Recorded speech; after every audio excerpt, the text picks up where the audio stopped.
Chapter 1251. Carmen could hardly contain his rage, flushing Beetroot in the face as he shouted, "I'll kill you, you fucking idiot." As he spoke, roaring spirit flames shot out of Carmen's body as he swung his fist at Roshan. The attack brought about fierce winds in the courtyard, filling the heavens with clouds. Roshan showed no sign of backing down either, letting out a cry as the amulet in his grasp caught fire. The next second, fierce winds rolled about in the heavens as countless wind blades rolled over towards Carmen. Carmen smirked coldly.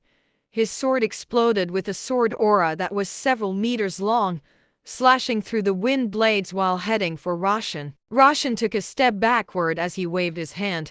A spirit amulet appeared and caught fire the next second, bringing about a thick bolt of lightning that swung over toward Carmen. Carmen let out a loud cry, the spirit flames on his body burning brightly as he took the bolt of lightning head-on and continued in his attack with his sword. Nevertheless, Carmen's figure was still frozen for a little under a second. The sword was swiftly approaching Roshan's head, and the crowd grew anxious at the sight. Yet Roshan seemed to know this was coming, taking advantage of the moment Carmen froze to duck out of the way of the sword attack as another spirit amulet appeared in his grasp once more. Carmen's sword attack struck the ground, causing a deep, dozen-meter-long crack. Just then, the spirit amulet Roshan was holding caught fire once more.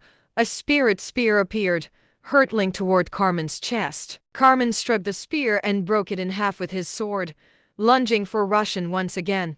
More spirit amulets appeared in Roshan's hands, transforming into spears, bolts of lightning, wind blades, and ice daggers. These low-level spells attacked Carmen mercilessly, stopping him from attacking Roshan. However, this seemed to be all Roshan was capable of. There were no better or more powerful attacks that came after, and even those that were cast were merely good enough to barely hold Carmen off. As Roshan continued casting spells, his forehead to bead with sweat. Carmen's expression, however, was flushed an ugly shade of purple. Despite the fact that Carmen's powers were in a completely different league from those of Roshan, the consistent spells took up Carmen's attention and focus. This made it hard for Carmen to get close to Roshan, which angered him greatly. This was the first time he was battling an opponent in front of his master, and he had to get rid of his opponent as soon as possible so he would not look bad. Amidst his rage,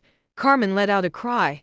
He gripped his sword with both hands, raising it above his head. Chiming of swords, Carmen let out a cry, activating his domain, deadly chimes. Up to 100 spirit bells appeared around him, swaying in the air and letting out clear, crisp chimes. Anyone who heard these chimes would feel an overwhelming dizziness, especially Roshan. He was the main target and could hardly stand up straight as he began to sway. Spirit pressure rolled off Carmen in waves as he laughed wildly. "Feel the wrath of my deadly chimes, Roshan. I'll consider you to be a decent sanctuary-level cultivator if you even manage to hold on for a minute." The bells continued to chime as Carmen inched closer to Roshan, sword in hand. His domain could affect one's hearing, causing them to feel a wave of dizziness that he would use as a distraction to plant a sneak attack to turn the tables around and take his opponent down completely. The sight of a struggling, agonized Roshan made Carmen burst out laughing, raising his sword. An overwhelming sword aura came swinging downward.